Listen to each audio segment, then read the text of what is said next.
nós vamos falar do filme Um Amor em Copenhague.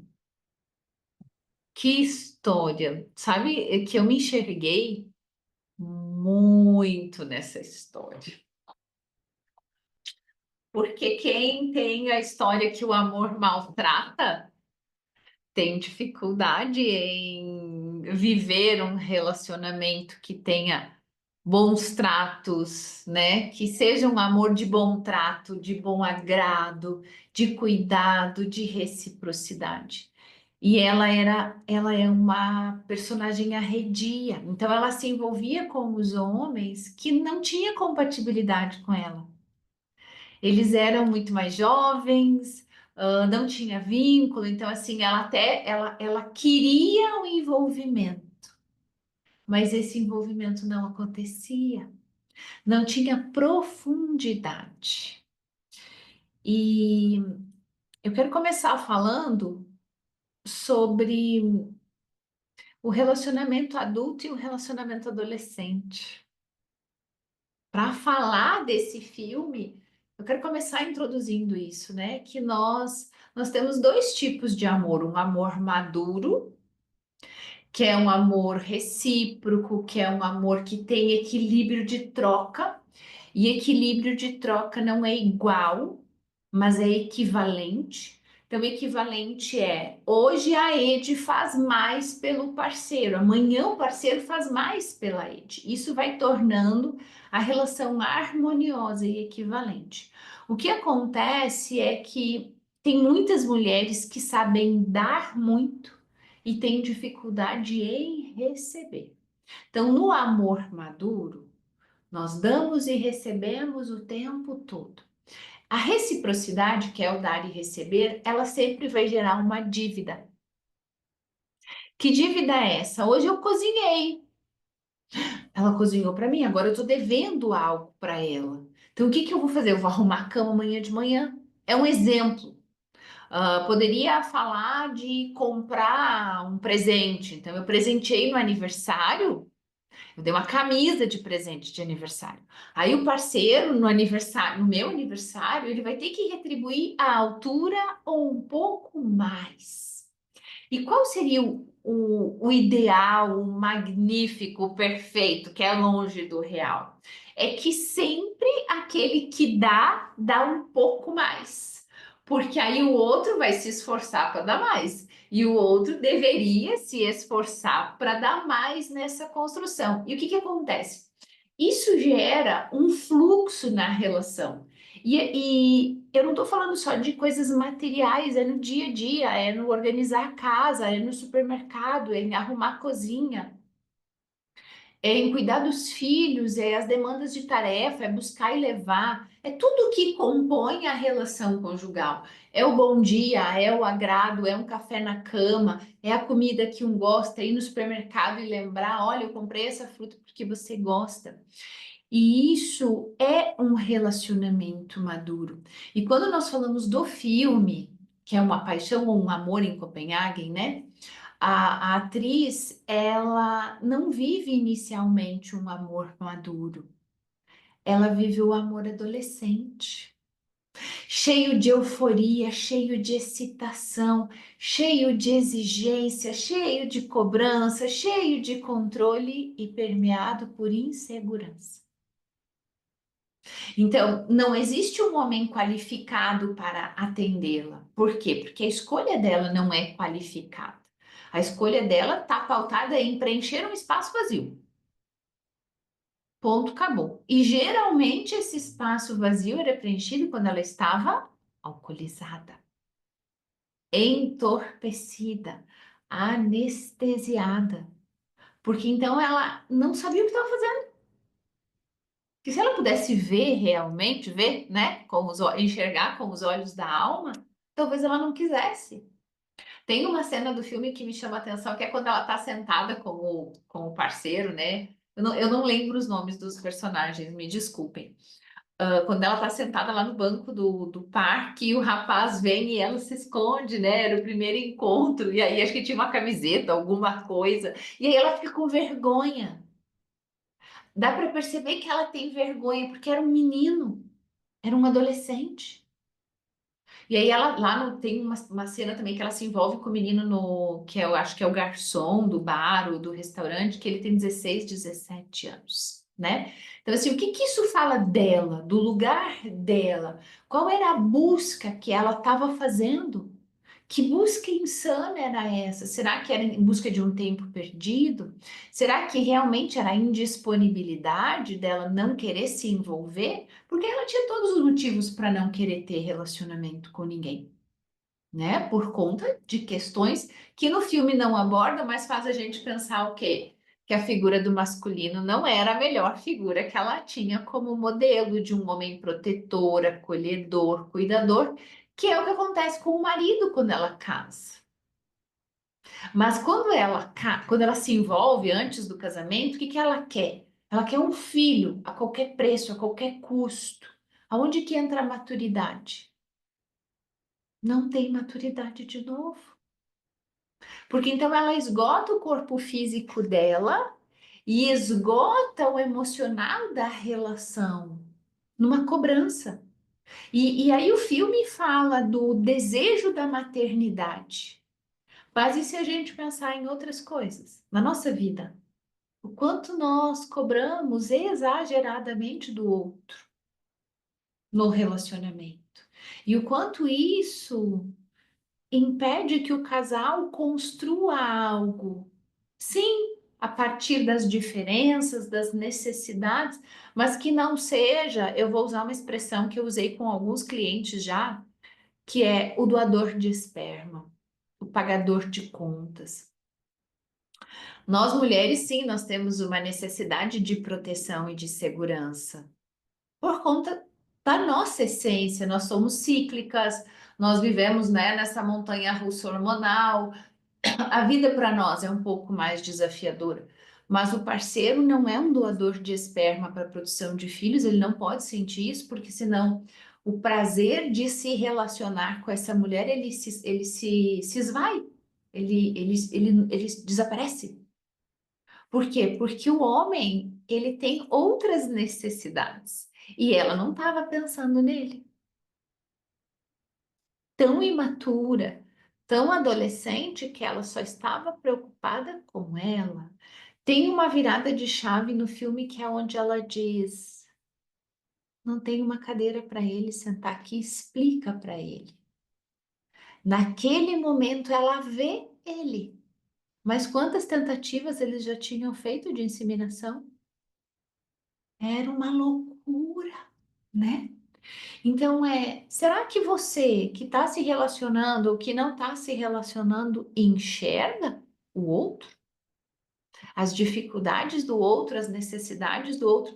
E quando eu falo isso, eu abro um parênteses para as relações abusivas, né? Porque daí é outra questão, que o abusador ele só enxerga ele. Então, fazendo um parênteses, tira as relações de agressividade, violência e abuso, negligência, e pensa num contexto minimamente saudável e funcional, porque senão, né, aí a mulher se coloca na submissão e isso também gera desequilíbrio. Então, sempre precisa pensar.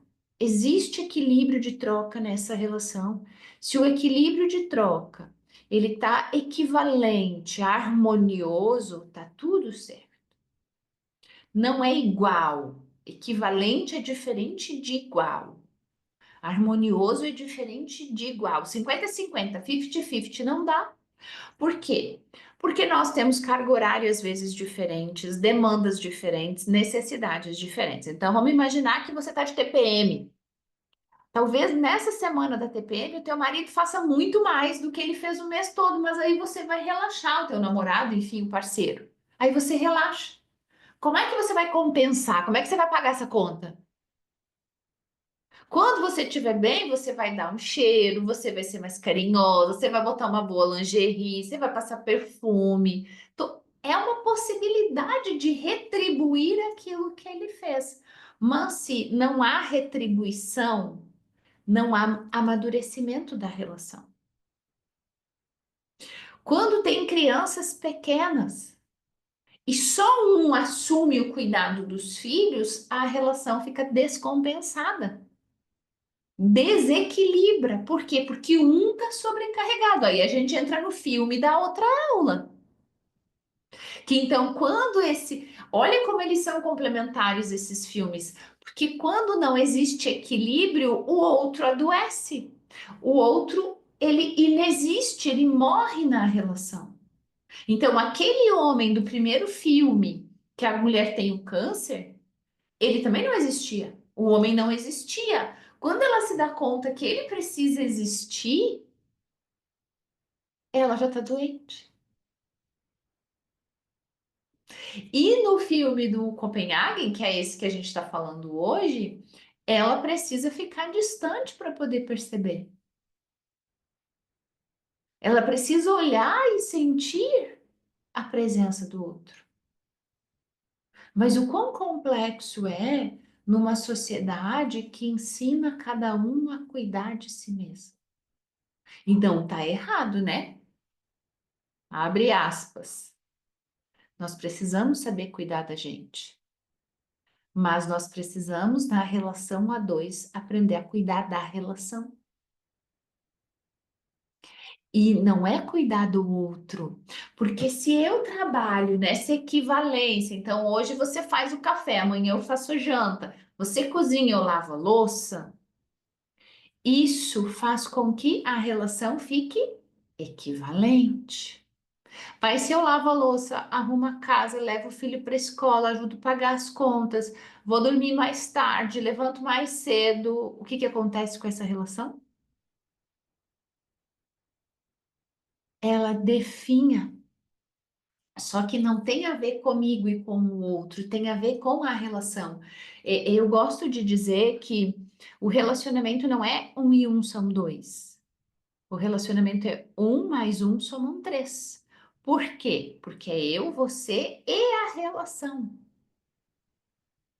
E se sou eu mais você mais a relação é eu não cuido de você, você não cuida de mim, mas o que nós fizemos cuida da relação. Então, se eu não lavar a louça e só a Ede lava a louça, o Antônio não lava a louça, a Ede vai dizer assim: eu tô sobrecarregada. Mas quem vai sofrer as consequências da sobrecarga da Ede? Não é o Antônio, que é um nome fictício, é a relação.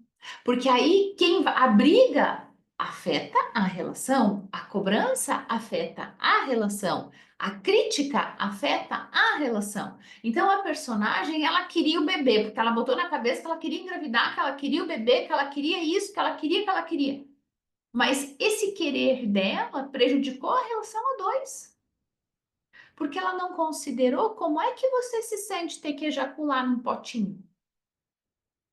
Como é que é para você imaginar que você tem que sentir prazer, porque não é assim, né? Você tem que se excitar para poder ficar com o pênis ereto, para poder ejacular. Como é que é para você isso? Você quer isso?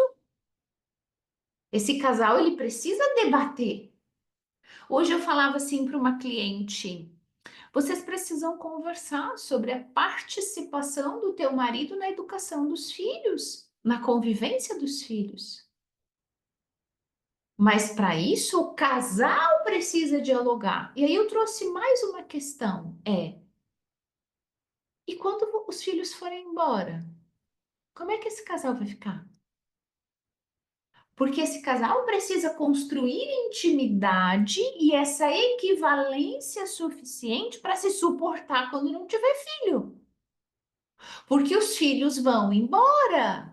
Os filhos deixam o ninho, assim como os passarinhos, e vão voar e construir os ninhos deles. Só que aí os casais, eles não se suportam. Eles estão juntos há 20 anos por causa dos filhos, há 30 anos por causa dos filhos, e os filhos vão embora. E aí a mulher adoece, tem um câncer. E esse homem não sabe, nunca olhou para essa mulher, porque ela também não ensinou. Nós, mulheres, precisamos ensinar os homens a nos olhar. E nós, mulheres, precisamos aprender a olhar para eles, porque a sociedade não foi ensinada para isso. Aí esse casal fica lá, numa casa, a mulher doente, que geralmente a mulher às vezes adoece, né, com um câncer mais agressivo. Acontece dos homens também ficarem doentes, mas como o nosso assunto é mulher, eu vou falar das mulheres, a mulher fica doente e esse homem nunca teve uma relação forte, um laço forte de suportar ficar junto com ela. E aí esse homem delega para quem o cuidado da mulher? Para os filhos adultos. E essa cliente que eu estava conversando hoje de manhã, nós trabalhamos muito isso para que ela deixasse o pai cuidar da mãe. Para que ela então pudesse ficar cuidando da família dela, que é o esposo e os filhos. Parece um negócio tão estranho, né? Nossa, mas eu não vou cuidar da minha mãe. Não, porque a tua mãe tem marido, assim como você tem também. Diferente é no caso de viuvez, né? Enfim, ou de um divórcio. Mas é isso que eu tô falando, estende um pouco, amplia a percepção do que o filme traz, de que nós precisamos aprender a nos relacionar. Porque nós, casados e vamos ser felizes para sempre. Como que é esse felizes para sempre? É você reclamando dele para tua família e para tuas amigas? É quando você sai para jantar com as amigas, você fala mal dele, porque ele isso, porque ele aquilo, porque aquele outro, porque... E quando ele sai com os amigos, ele diz, ai, graças a Deus que eu saí de casa, porque eu não aguento ela. Isso não é maduro. Isso não é relacionamento. Relacionamento é eu preservo a imagem dele e ela preserva a minha imagem, porque nós dois somos um só. Essa unidade que o casal deve construir. Só que na sociedade moderna, como é que isso está? Eu tenho o meu dinheiro, ele tem o dinheiro dele. Eu quero as minhas coisas, ele quer as coisas dele. Tudo certo, isso respeita a individualidade. Mas e o que envolve a conjugalidade? Porque quando eu sou solteira, eu só sou um indivíduo. Quando eu me caso, eu sou indivíduo casado, então eu tenho a minha individualidade e a conjugalidade, e aí se mistura. Então, eu gosto de fazer essa aqui, ó, a minha mão. Aqui sou eu, aqui é a pessoa. Onde os dedos se entrelaçam é o casamento. É menos de casamento e muito de indivíduo, né? Mas esse nó que gera o nós e o nosso, ele precisa existir. O nosso desejo, a nossa vontade, os nossos sonhos, os nossos projetos, o nosso tempo junto, o nosso sexo, os nossos gostos. O que que nós, enquanto casal, gostamos de fazer? Porque daqui a pouco a Ed gosta de ir para academia, mas o parceiro dela gosta de yoga. Aí eu vou forçar ele para academia comigo? Ou ele vai me forçar a ir pro yoga? Não, mas o que que a gente pode fazer juntos? Aí o casal escolhe uma terceira atividade para fazer juntos, porque eles precisam de momentos juntos. Aqui eu usei o esporte, mas pode ser o jantar da semana, pode ser a sessão cinema a cada 15 dias, pode ser um final de semana por mês num hotel. Tudo vai depender dos recursos financeiros que esse casal dispõe, mas o que é que esse casal cria pensando exclusivamente neles dois, independente da idade dos filhos. Porque eu não vou orientar aqui que um casal com filhos pequenos de até 1 ano saiam nos finais de semana para curtir um final de semana de, né? Por que não? Porque mudou as necessidades da família, mas é dentro dessa possibilidade de ter um bebê pequeno em casa, qual é o momento do casal? Pode ser sentar tomar café da tarde. Pode ser o lanchinho do final do dia, uma vez por semana. Pode ser pedir uma pizza e colocar o bebê para dormir e comer a pizza. Mas esse casal pensa nesse momento? Isso é maturidade. E é essa relação que faz com que esse vínculo, esse elo, esse laço, essa aliança se perpetue. Porque as pessoas elas não entendem o significado, o símbolo da aliança é uma aliança, elo de corrente, né? Um elo de corrente, o elo que conecta. Então, a aliança é um símbolo do elo, do vínculo. Fizemos uma aliança, ó. Uma aliança. Somos um só perante a sociedade e perante a sua fé. Mas todo mundo que faz um rito espiritual, né, de alguma religião, tá fazendo uma aliança. Tá, mas e essa aliança se perpetua em casa?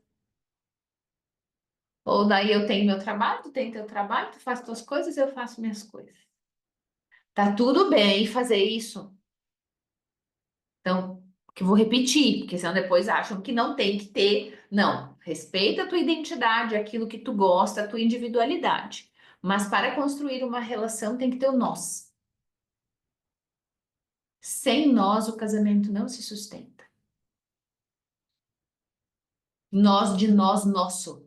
Nossa casa, nossos filhos, nosso carro, nosso dinheiro, nossa viagem, nossos investimentos, nossa saúde, nossas responsabilidades, nossos compromissos. Aí depois tem o meu trabalho, a minha vida, as minhas amigas, entendeu? Os nossos amigos, mas é o eu e o nosso. Tem que ter uma dança entre o eu e o nosso o tempo todo. Então, a atriz, quando ela pensa na gestação, ela não está pensando no nosso, porque ela está cheia de dor. Então, quando você está aqui na comunidade, está assistindo aula, está se desenvolvendo, está assistindo filme, está lendo o livro, o que que você está fazendo? Você está cuidando do eu. Mas esse eu tem que ser melhor lá no nosso. Porque eu sou responsável por 50% desta relação. Então, ele me traiu. Você é responsável por 50%. Ele mentiu. Você é responsável por 50%. Ele nunca me falou das finanças. Você é responsável por 50%. Mas eu nunca perguntei. Pois é, então pergunta. Mas eu não gosto de transar. Eu não gosto de beijar na boca. Eu não gosto que pegue na minha mão. 50% do desejo dele por outra pessoa é tua responsabilidade. É duro a gente ouvir isso, né? Salvo as exceções de mau caráter. Salvo as exceções. Mau caráter que eu falo é narcisista, ninfomaníaco, viciados em sexo, pornografia, salvo essas exceções, as traições é responsabilidade dos dois. Porque a gente não falou no início dessa aula entre dar e receber? Eu quero que ele seja comportado, obediente, honesto, leal, sincero, verdadeiro, carinhoso, me dê flores, mas não quero transar com ele. Não fecha essa matemática, né? Ela não fecha. Só que, olha só, é raro eu olhar, e eu falo eu para que você se enxergue, né? Eu olhar no espelho e falar, aonde é que eu tô errando? Aonde é que eu tô falhando? Aonde é que eu tô repetindo o padrão aprendido? Porque eu escuto de mulheres assim, na minha casa eu nunca escutei a minha mãe, a minha avó, as minhas tias falarem bem dos homens. Então, a lente dessa mulher é crítica. Eu tenho uma cliente que o cara pode fazer o que quiser. Ela não consegue ver o lado bom. Por quê? Porque ela foi tão treinada a ver a mãe reclamar o tempo todo no marido, que é o pai, que agora, quando ele faz algo bom, ela. Mas tava ranzinza, mas tava rendendo. Tá, mas ele fez churrasco para vocês no domingo? Tá, ele viu que ele tava irritado, ele foi andar de bicicleta para deixar vocês assim, né? Para ele não descarregar a raiva dele. Isso não é legal?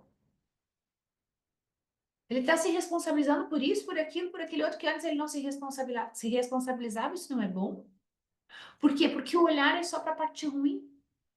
Então, os homens têm muitos defeitos, assim como nós temos muitos defeitos, certo? Mas quais são os meus? Porque aqui eu falo com mulheres, então quais são os teus defeitos? Quais são as tuas dificuldades? Quais são as tuas necessidades? Eu, nas minhas andanças, né, eu trabalho muito isso em terapia.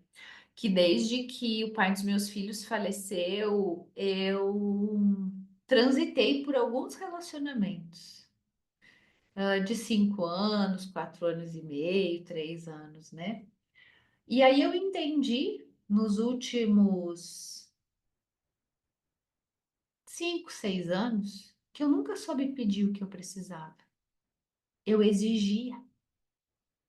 Eu queria que fosse daquele jeito. Mas como é que a outra pessoa vai atender algo se ele não entende o motivo pelo qual eu preciso? Então hoje eu consigo dizer, eu preciso que você converse comigo. A minha cabeça, ela tem muita informação. Eu aprendo as coisas muito rápido e com quem que eu compartilho? Eu preciso que você me escute. Eu preciso que você se coloque à disposição. Pode ser que a outra pessoa não consiga. Olha só, eu preciso no final de semana sair. Eu preciso dar uma volta, eu preciso passear, eu preciso de privacidade, eu preciso de intimidade. Ah, isso assusta, né? Porque daí agora eu sei muito bem o que eu preciso. Eu preciso me alimentar bem, eu preciso disso, eu preciso dormir bem, eu preciso aquilo, eu preciso aquele outro. É muito mais fácil se relacionar com uma pessoa que se conhece e sabe o que precisa. Porque aí você dá o mapa do tesouro. Não vai ter briga, não vai ter conflito, não vai ter estresse, não vai ter reclamação. Claro que o outro vai precisar falar, mas se você está num programa de desenvolvimento, você se torna mais inteligente do que a outra parte. E aí você puxa esse movimento, você traz essa maturidade para a relação. Vamos conversar sobre a gente? Olha só, Ed, gosto disso. É importante para mim isso. Isso é importante para você também? Não, não, não, para mim não é importante. O que que é importante para você? Porque a gente, isso é para vocês ir pensando lá com o filme, né? Então, é importante para você ter um bebê a todo custo? É importante para você passar por todos esses processos de hormônio e que é uma violência para o corpo da mulher, né? Chega uma hora que, tipo assim, ai, foi me dando uma agonia. Porque eu conheço pessoas que passam por esses processos tão violentos e maltratam os seus corpos em busca de algo que não é para ser assim, não é para ser sofrido, né? Sim, nós temos o dom de gestar, mas dá para gestar um monte de coisa, não só beber. Então quando a outra pessoa se coloca para falar o que ela precisa e escuta o que o outro precisa, fica muito mais leve. Talvez você que está assistindo agora e vocês que estão aqui, achem estranho isso que eu vou dizer. Talvez seja uma fantasia e uma idealização. Eu hei de realizar, tá? Que eu estudo para isso, me preparo para isso e como Deus é muito benevolente, onipresente, ele vai me agraciar com isso, porque eu estou trabalhando para isso. Eu acredito que as relações podem ser perfeitas, não ausente de problemas, mas que as pessoas tenham maturidade e capacidade de gerir os problemas com maturidade, sem acusação, sem cobrança, sem vitimização. Adulto, não gostei disso. E não ficar emburrada 15 dias. E não ficar uma semana sem olhar para o outro. Porque faz parte divergir, faz parte ter percepções diferentes sobre política, sobre futebol, sobre saúde, sobre medicamentos, sobre espiritualidade. Faz parte, mas é como você gerencia essa diferença. Então, eu tenho uma colega que ela é psicóloga também, que ele, sei lá, eu acho que ele estava tomando cerveja e ela tomando vinho, ou ele tomando cerveja e ela tomando chá, um negócio tipo nada a ver, tá? Era muito diferente. E aí ela fez um story e ela escreveu assim: é possível viver uma relação harmoniosa com as diferenças, desde que cada um respeite a diferença do outro. Essa diferença, ela não pode ser assim, né? Porque senão ela gera um abismo. Mas existem diferenças que são muito passíveis de gerar equilíbrio. Ah, eu gosto de futebol, eu gosto de ir para o estádio. Eu não gosto de ir para o estádio, pode ir tu. Onde que diz que isso é problema? Ah, brigas recorrentes de casais. Porque ele tem que jogar futebol toda semana com esses amigos? Sim, mas tu não vai jogar futebol, vôlei, basquete, handebol, tênis, porque tu não... Mas qual é o direito que você tem de gerar conflito com algo que ele precisa para sentir prazer, para desestressar? Então, olha a falta de maturidade que está nisso. Então, quando eu falo desse relacionamento perfeito com duas pessoas adultas, gerenciando as diferenças, é sobre isso? Isso torna perfeito. Isso evita um monte de briga, porque é só conversar. Então, eu já conheci pessoas que quando eu falava eu quero conversar, a pessoa desaparecia, porque era tão traumatizada com as DRs, né? Tu vai vir querer me jogar um monte de coisa na cabeça e vai querer me controlar e vai achar que isso. Não, não, não, não é nada disso, é outra coisa. Não é discutir a relação, é conversar. Porque a DR, olha só, discutir a relação. Já começa errado, né? Eu quero conversar sobre a gente. Eu quero encontrar soluções para a gente. Eu quero melhorar as questões para a gente. Mas se eu vou discutir, a palavra discutir, ela já vem permeada de coisa ruim. Eu atendo líderes, né, de empresas que elas falam ter conversas difíceis. E eu falo, olha só, a expressão difícil já torna um negócio difícil. Que tal feedback, diálogo, reunião, ajuste, suporte, assessoria? Encontra outra expressão. Mesmo que a gente saiba que os assuntos são pesados, delicados, desafiadores. Mas se você colocar um empecilho na tua comunicação que é difícil, vai ser difícil. Porque as conversas são necessárias para a evolução de qualquer relação, seja comercial, seja relacional entre pais e filhos, entre casais, entre gestores e seus liderados. A conversa, o diálogo é necessário. O Watzlawick é um alemão, ele tem um livro sobre comunicação. A Pragmática da Comunicação Humana. É um livro que eu não recomendo para ninguém, porque é traduzido do alemão. É o livro mais difícil que eu já li. E olha que eu já li livro difícil, mas esse ele ganha de todos eles. E ele fala, né, que nós temos códigos verbais diferentes e que nós precisamos aprender a entender os códigos verbais do outro. Só que eu só consigo entender e acessar o código verbal do outro quando eu entendo o meu. Só que eu não sei nem conversar comigo. Se eu não sei conversar comigo, como eu me coloco numa conversa, num diálogo amigável, onde eu me coloco aberta para ouvir, para escutar, não para me defender. Porque o que que torna difícil é, olha, eu quero tal coisa. Não, mas eu já te dei, você que não fez. Não, mas é que eu já tentei, você não gostou. Não, mas é que você fez isso para mim. Não, mas eu também já fiz aquilo. Isso não é diálogo. Isso sim é uma discussão, para ver quem ganha. E na relação não existe ganha-perde. Tem que ser ganha-ganha. Igual, igualzinho, não. Às vezes eu ganho mais, no outro dia eu ganho menos, mas é pensando em ser em ser benéfico para todos, porque senão fica uma competição. Então chegou um momento lá no filme que se tornou uma competição. Eu quero e eu vou ganhar e eu vou conseguir, mesmo que eu fique sem dinheiro, mesmo que eu perca o meu emprego, mesmo, entendeu? Agora isso é benéfico para o casal?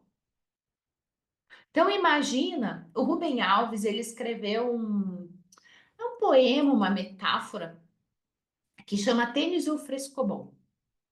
E aí ele diz que os casais são do tipo tênis ou do tipo frescobol. No tênis é uma competição, onde somente um lado ganha. Porque o jogo de tênis, ele vai até alguém ganhar.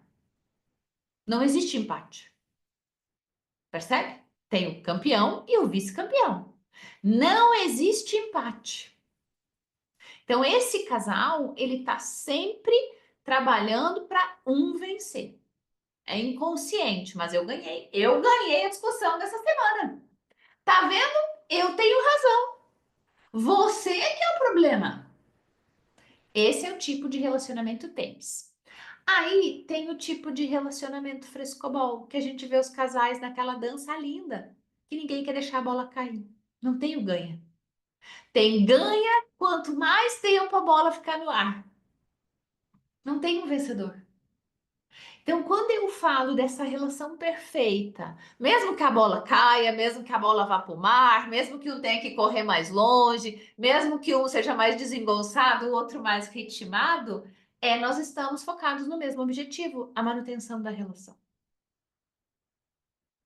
É a manutenção da relação. O foco do casal é a manutenção da relação. O esforço, ele é semelhante. Não é igual, é semelhante. Para que esse casal construa essa relação sólida. Então, hoje, na sociedade e com o advento da rede social e chat GPT, sei lá, tem um guru do amor a milhão por aí. Então, é um ou defende o homem ou defende a mulher. Eu escutei uma vez uma professora assim que eu admiro muito, que ela falou o seguinte: sabe o que acontece? Ou a gente tem pessoas falando de traição, ou a gente tem pessoas defendendo o divórcio, ou a gente tem pessoas defendendo um de ambos os lados. Mas e quem defende a relação? Quem trabalha para a manutenção da relação? E eu, durante muito tempo, trabalhei do lado que eu sempre eu tenho uma tendência, né, a atrair vítimas de relações abusivas. Então, eu sempre trabalhei com foco na separação. Meu foco não era manter o casamento. Hoje, o meu trabalho é inverso. Então, primeiro nós trabalhamos com a manutenção da relação, com as negociações, com os acordos, com os ajustes, com o diálogo. Não teve mudança. A agressão verbal, psicológica, financeira, patrimonial permaneceu. Bom, aí nós temos o nosso plano B, que é saída estratégica dessa relação. Só que a pessoa, a mulher, no caso, que geralmente, né, é quem eu atendo vítima disso, ela sai tão fortalecida e tão bem que ela nem raiva sente do parceiro. Porque o trabalho é diferente, o rompimento ele se dá com consciência, não pelo conflito. E aí a gente muda uma visão de mundo na sociedade, né? Então eu desejo mesmo que os casais joguem frescobol e que eles aposentem as raquetes de tênis. Tipo assim, nós competimos até agora, eu sempre quis ganhar, eu sempre quis ser melhor, eu sempre quis ter razão, não quero mais. Tô aposentando a minha raquete de tênis. Foi cara, né? As roupas é cara, mas eu tô aposentando, porque eu quero um relacionamento ganha-ganha. Eu quero me colocar nesse lugar de ganhar na relação. Porque aí não tem como. Imagina, imagina em situações onde tem filho pequeno. O benefício disso. Imagina uma pessoa que está conhecendo um outro, né? Um novo parceiro com essa mentalidade, isso muda tudo. Muda completamente a conquista, a entrega, o olhar. Então, a personagem, ela é uma mulher muito arredia. Quando você é arredia? Eu conto essa história, né? Eu conto a minha história, mas eu não conto o personagem do outro lado. Eu sempre tive muita dificuldade. Hoje eu não tenho mais, tá? Mas eu sempre tive muita dificuldade com o toque.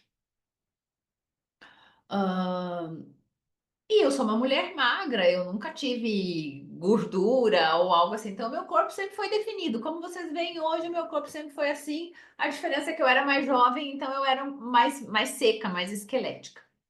Mas o pai dos meus filhos, ele ficava me tocando o tempo todo. Ele me tocava o tempo todo. E aquilo me dava pânico,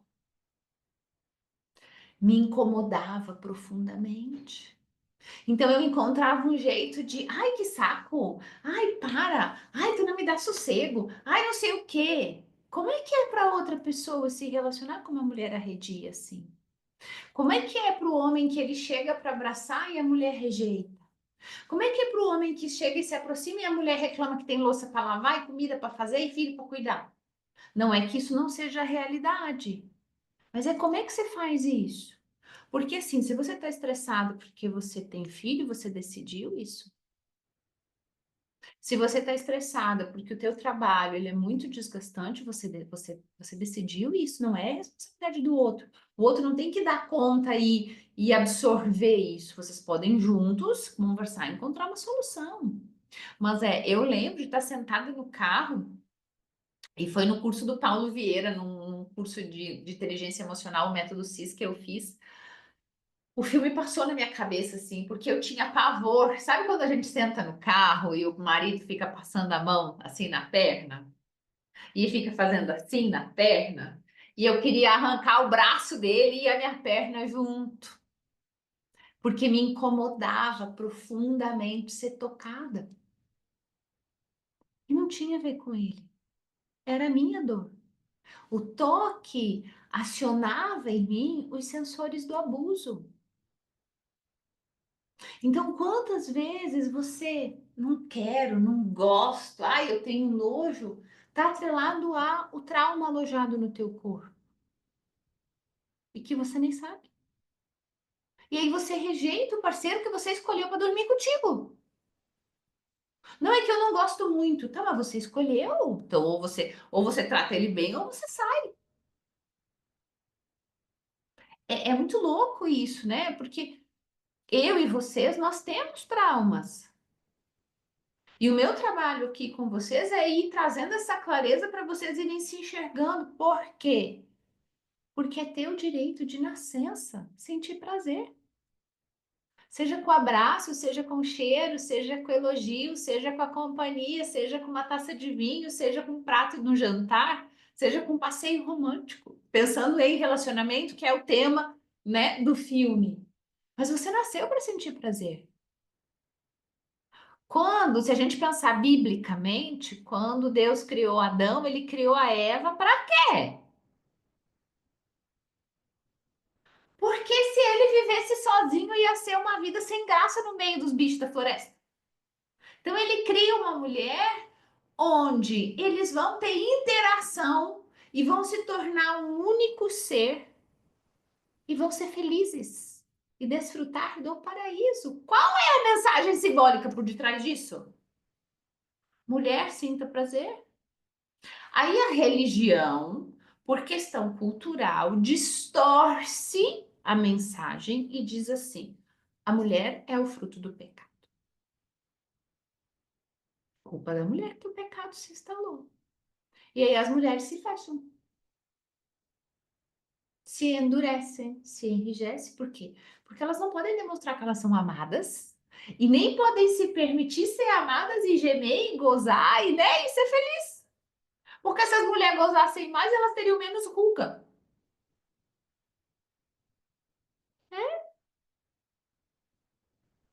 Porque a mulher tá feliz, mas eu não posso. Não, a gente não fala isso com a boca, porque não está no nível da consciência. Não está no nível da consciência. Então, quando eu recebo mulheres com vaginismo, com endometriose, com candidíase de recorrência, com infecção urinária de recorrência, com pedra de rim, com câncer de mama, com nódulo na mama, com tudo isso que é nosso, né, feminino, com tireoide, eu mesma já tive problema de tireoide, eu penso, o quanto esse feminino está ferido,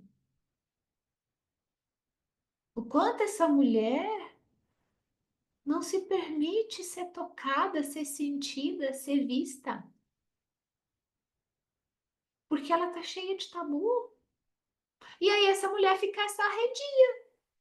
Lá no filme, a personagem, ela transa com qualquer um, mas não é diferente da que repulsa. Porque a manifestação de dor só é um ponto. Então eu transo com qualquer um, mas eu não sinto prazer igual, porque eu só dei, né? Então assim, aonde que uma mulher alcoolizada num banheiro fedorento de um bar vai sentir prazer?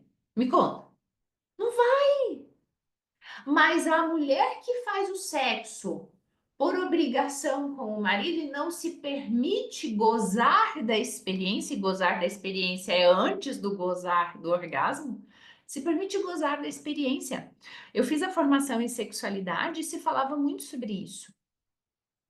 Sexo é comportamento. Sexo é comportamento. Tesão nasce do comportamento. Então, quando você começa a transar, você pode estar cansada. E aí você vai dizer, tô cansada.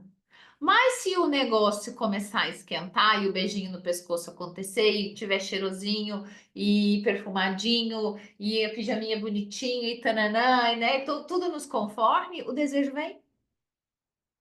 E você sai do cansaço para um pico de êxtase. E aí você vai dormir muito melhor. E vai acordar muito melhor no outro dia. Porque, inclusive, depois do sexo, você relaxa muito mais. Mas o que que você faz por conta da dor? Não, não, não, não. Ai, que saco. Ah, de novo, todo dia esse homem quer. Sim, o homem quer todo dia. Todos os homens querem todo dia. Só que eles cansam de pedir e não receber. Daí eles param de pedir. Aí, quando ele não pedir mais, você vai dizer o quê? Esse aqui não me procura. Porque não me procura mais. Tá, mas e você? O que você faz? Você procura? Você diz que você gosta? Você diz que você tem vontade? Você diz que é bom? Né? Então, muitas vezes é sobre isso que a gente fala. Da mulher se permitir sair desse lugar de ser arredia, de dar prazer, para se permitir receber prazer. Eu acho que a nossa próxima aula vai ser sobre dar e receber. Especificamente receber. Porque esse é o desafio. É receber. Receber o amor, receber o cuidado, receber o carinho, receber o toque, receber a presença, receber a atenção. Mas para a mulher receber, ela precisa estar aberta, não fechada. Então, quando a mulher se fecha, ela vai experienciar situações ruins na vida dela. E quando eu falo de receber situações ruins, eu não falo especificamente em receber no casamento, na relação com um homem, né? Ou na relação a dois, na conjugalidade. Eu falo de receber como um todo. Porque eu posso receber a vaga para estacionar meu carro no lugar que eu tô indo correndo, que eu só quero estacionar na frente sem correndo. Eu posso receber o convite de influenciadora para ir lá almoçar na Vinícola Salton num domingo tudo pago, que é o que eu vou fazer agora em abril. Mas eu tô aberta para receber esses presentes do universo? Se eu sou arredia, resistente, fechada, se eu sou aquela que joga tênis, né? Porque eu jogo tênis com todo mundo. Não jogo tênis só no casamento. Aqui é que a gente tá falando de relação. Se eu jogo tênis o tempo todo, eu tô competindo com o universo. Eu quero ganhar. Eu também vou ganhar. Mas aí você não recebe. Não recebe. Porque é um olhar cuidadoso, é se abrir para receber. Porque a mulher arredia não recebeu.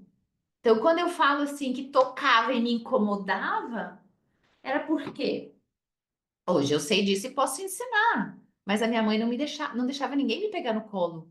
Eu não ganhei colo. As minhas tias não podiam me pegar no colo, a minha avó não podia me pegar no colo, porque ia ficar mardosa. Então, toda a minha infância, eu bebê, eu não ganhei colo. Eu ficava no berço, eu ganhava mamadeira de dentro do berço. A minha mãe nunca me deu colo. Colo é toque. Colo é o que dá o registro para mim, para você e para todas as crianças, sejam homens ou adultos, da importância do afeto. Então, quando me tocava, aquela não era uma memória boa. Porque aí, como eu não tive a memória boa do toque, do carinho, do olhar que a mãe deposita para o bebê, que aquece, eu tive o toque da violência. Eu tive o toque do abuso sexual. Então, o registro que existia não era da coisa boa do toque, era da violação do meu corpo. Então, por mais que eu gostasse de ter relação sexual, porque eu sentia prazer fazendo, Até eu me abrir, eu já tinha sofrido 90% do tempo. Porque aí eu só conseguia sentir prazer com a penetração. Eu não conseguia sentir prazer com a preliminar, eu já bota de uma vez direto, que daí já, entendeu? Resolve o problema. E quero que você faça uma anamnese aí. Não precisa responder para mim nem falar. Quantas vezes você diz, ai, bota de uma vez e termina isso para sempre? Termina de uma vez, vai rápido, que eu quero me livrar disso. Ou seja, olha o tamanho da violência disso, porque eu não tô pensando no meu prazer. Eu tô pensando que ele vá lá, coloque para dentro, ejacule e me libere disso de uma vez. É um nível de violência, né? Absurda. E, gente, eu não tenho a pesquisa aqui, eu teria que buscar nos meus materiais da pós em sexualidade. Mas, se eu não me engano, até tenho uma colega, vou tirar essa dúvida com ela, que ela estuda mais do que eu, porque ela trabalha especificamente com sexualidade.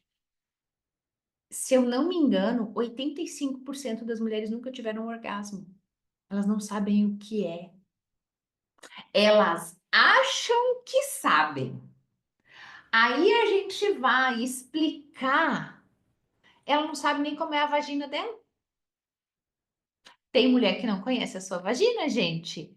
Tem mulher que a gente manda desenhar a vagina, ela não sabe. Grandes lábios, vulva, clitóris, uretra, ela não sabe. Ela nunca viu, ela nunca tocou, não sei para lavar. E quando lava, faz assim, ó. Entendeu? Porque não pode olhar. Então, quantas de vocês não coloca a mão aí, tira a mão daí que é feio, fecha as pernas, esconde. Então, os estudos eles estão atrelados a isso. E além das questões de abuso sexual, que então esse lugar é sujo, né, e não pode tocar porque a pessoa que tocou maltratou. Mas é como a nossa percepção é distorcida sobre o prazer na relação. Então, vocês viram, né? Eu vou andando em vários lugares, mas é sobre isso. A atriz, ela vai lá, ela transa no banheiro, ela dá a preciosidade do corpo dela para um estranho num lugar sujo e fedorento. Então ela transa, mas tem aquela que então tá em casa com o seu parceiro, com a pessoa que ela escolheu e não é diferente da guria que tá lá no banheiro, porque ela nem lembra. Ela não sente, ela não se autoriza. É não se autorizar ser amada, sentir prazer, se realizar com aquilo. E olha só, pode ser que não seja o parceiro atual que você tá hoje, o homem da tua vida para viver isso. Ok? Aí o casal precisa olhar, né? O que que a gente tá fazendo aqui se nem sexo a gente faz? Porque se não tem sexo, não é casal. Porque quando o homem ele tem uma disfunção sexual, né? Então, um homem que tem um problema de ereção ou fez uma cirurgia de prótese e não fica mais ereto o pênis, ele tem opções, né? Ou ele faz cirurgia, coloca prótese, ou ele compra vibrador e estimula a sua esposa dessa forma. Salvo essas exceções, né, de situações onde não é possível uma relação convencional por conta de distúrbio, se o casal não faz sexo, tem um problema no casamento. É um pai e uma mãe, ou é um pai e uma filha, ou é a mãe e um filho dormindo na mesma cama. Porque o casamento foi feito para, o namoro foi feito para. Tudo bem que a gente sabe que o coito foi feito para fazer filho, mas o sexo foi feito para dar prazer. Então, o coito né? Tem o espermatozoide que vai lá no momento oportuno, encontra o óvulo, acontece uma explosão linda e maravilhosa, porque já tem vídeo do momento que o espermatozoide fura o óvulo, tem uma explosão, como se fosse uma expansão e tem um feixe de luz que se forma. É uma coisa microscópica linda. Mas é para isso. Então, o coito foi feito para fazer bebê e o sexo foi feito para sentir prazer. E nós temos múltiplas formas de sentir prazer, né? Tô falando do sexo por conta da nosso conteúdo que é relacionamento. Mas se não existir sexo, numa entrega mútua, como frescobol, tem algo errado. O casal precisa rever. E talvez terminar seja o mais fácil, né? Mas é o que que a gente precisa fazer para apimentar a relação? Será que precisamos namorar mais antes de transar? Será que precisamos conversar mais antes de transar? Será que precisamos ter mais tempo juntos? Será que precisa ter beijo no rosto de novo? Será que precisa ter bilhetinho? Será que precisa ter flores? Será que precisa de um bom dia, de um boa tarde, de um pensei em você agora para aquecer de novo? Porque senão fica igual o filme. Fica igual o filme. Uma mulher que procura um príncipe encantado que não existe, né? Só que procura no lugar errado. Ela quer o príncipe encantado do castelo, mas vai encontrar, vai buscar no boteco. Daí não vai dar certo. E o pior, ela nem senta com o cliente, né? Ela conversa com o atendente. Ou seja, tá muito longe de encontrar o príncipe encantado. E o príncipe encantado é o homem que desperta a mulher da sua juventude, da sua adolescência, da sua infantilidade. Porque é como se rompesse aquele elo da menina, filha dos seus pais, para a mulher. Então, quando um homem chega na vida de uma mulher e tem a primeira relação sexual, esse homem corta o elo da filha criança para torná-la mulher.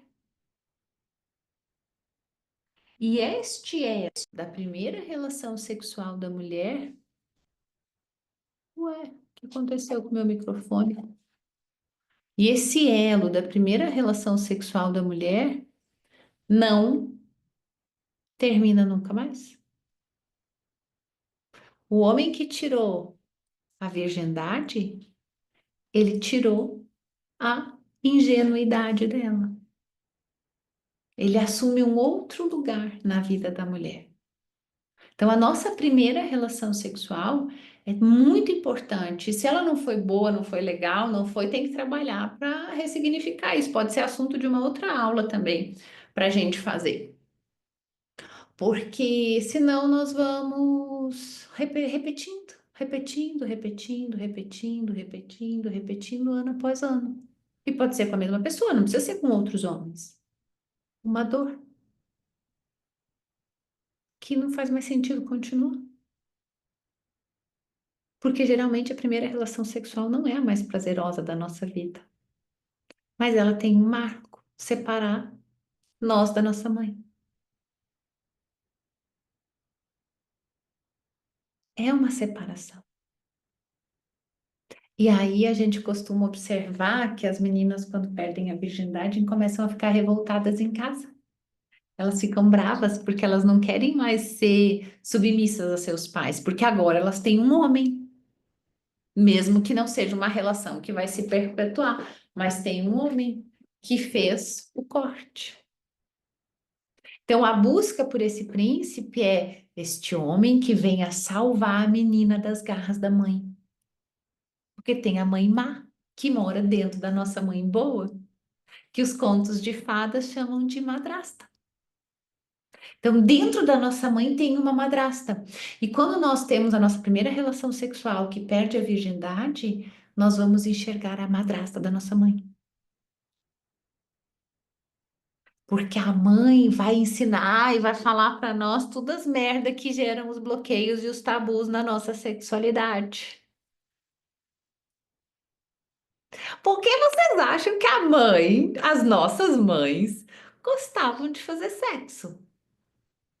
Claro que não. Porque elas escutaram as nossas vozes de 10 filhos reclamando: ah, tô grávida de novo. Ah, porque não sei o quê. Ah, porque teu avô não sei o que lá. Ah, porque teu pai não sei o que lá. Vocês escutaram alguém falar coisa boa de sexo na família de vocês? Eu, na minha, não. Não. E aí isso vai criando aqui dentro da gente, ó, mapa mental. Caminho. Ah, botou a mão aqui. Quer me comer. Botou a mão na minha bunda. Ai, só pensa nisso. Não, ele gosta de você, ele te acha interessante, ele sente atração por você e você tá mandando ele embora para outro lugar. Falaremos sobre isso muito em breve. Eu quero escutar, Jane, a frase que tu falou que tu anotou do filme. Quero escutar. E quero que as gurias escutem também, porque foi muito legal. Abre teu som, abre teu som. Então, boa noite para as meninas. A frase é assim: ela no final se permitiu ser amada e ser feliz. E é, né? Uhum. Então, nós transcorremos pelo filme em vários lugares, né? Então, provavelmente, se eu for falar do filme no nosso, numa outra aula, eu vou trazer outros aspectos. Mas é sobre isso tudo que eu falei, Jane. É sobre se permitir ser amado e ser feliz. Porque não vai existir o perfeito. O perfeito é construção. E ela precisou limpar muitas coisas para acessar esse lugar de permitir ser amada e ser feliz. Porque nós temos que limpar um monte de camada de trauma, um monte de camada de rejeição, um monte de camada de abandono e assim, ó. Ok, se você foi maltratada, as tuas escolhas ainda serão com pessoas que vão te maltratar. Mas se você tem a consciência do que te maltrata, se você tem essa clareza, você começa a identificar rápido e vai eliminando. Você não se autoriza mais ficar numa relação de sofrimento e de maus tratos. Porque eu sei, então, que a solidão me maltrata. Eu sei que a indiferença me maltrata. Eu sei que não se preocupar me maltrata. E aí você vai reconhecendo. O Hélio Couto, ele diz o seguinte, que a gente precisa de 300 horas de conversa para conhecer uma pessoa. 300 horas de conversa. Ou seja, para quem está aqui na comunidade, que vai assistir a aula gravada, que está solteira, você não sai para jantar e beijar na boca. Você sai para jantar e conversa. Conversa. Conversa. Pergunta. Conversa. Deixa a pessoa falar. E aí você tá assim, você é uma pessoa que tá com a consciência expandida. E aí você pega. Aí a pessoa tá muito ansiosa e ela quer te levar para um motel e tarará. Vai dar merda. Vai dar merda. Porque aí, ao invés de você conhecer a pessoa, você vai sentir excitação por ela. São coisas diferentes. Lembra que no início eu falei do amor adolescente, né? O amor adolescente, ele é eufórico, excitado, e eu quero ver toda hora, e eu preciso falar. Se você começa pelo sexo, você elimina a percepção real de quem a pessoa é. E aí passa 6 meses e você diz, nossa, mas ele mudou um monte. Não, é que agora você enxerga quem realmente ele é, porque antes você deixou o tesão, o prazer, a excitação permear, né? Bloquear a tua visão real.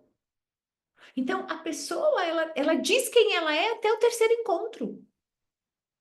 Você já vai sentir. Ah, marcou e chegou atrasado, marcou e desmarcou, não respondi as mensagens, apareceu o Gasparzinho, né? Some e desaparece, chega e desaparece. Ele já tá te dizendo quem ele é. Eu lembro de uma vez, eu tava lá no Rio, ano passado. E aí, uma das gurias que estava na organização ficava com a gente para cima e para baixo com as palestrantes. E ela disse: Ah, eu não sei, tem um rapaz assim, eu não sei, de vez em quando ele desaparece. Como é que ela me dizia? Ele me dá uns. Ela usava uma expressão, eu não vou lembrar, uns perdidos. E aí eu disse assim: Ele não te quer, ele não te quer. Tudo isso que tu tá me contando, em 30 dias, ele não te quer. Só que você tá ali lutando com unhas e dentes para fazer ele gostar de você, porque com você vai ser diferente. Porque a salvadora, né? A salvadora é. Ele traiu a esposa, ele não sei o que, mas eu não, ele me ama. Comigo ele não vai fazer, não, ele vai fazer a mesma coisa com você. Só que se você transa primeiro, se você cai no mundo da fantasia, na ilusão, da paixonite, que é o adolescente, você não vai ver nada disso. Quando que você vai ver? Quando você estiver ferrada. Destruída, como eu recebo milhares de mensagens de mulheres. Eu me envolvi com um narcisista, perdi casa, perdi carro, perdi trabalho, tô tomando medicação para depressão. Vocês não têm ideia da quantidade de mensagem que eu recebo de mulheres assim. Tá, mas ele nunca deu sinais?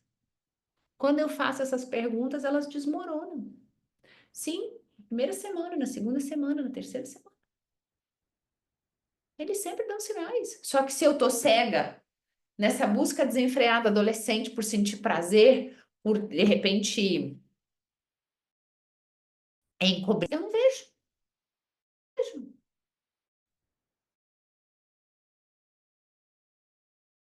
Vejo que tem situações que não me agradam, mas eu gosto da pessoa, eu tô consciente daquilo que eu vejo.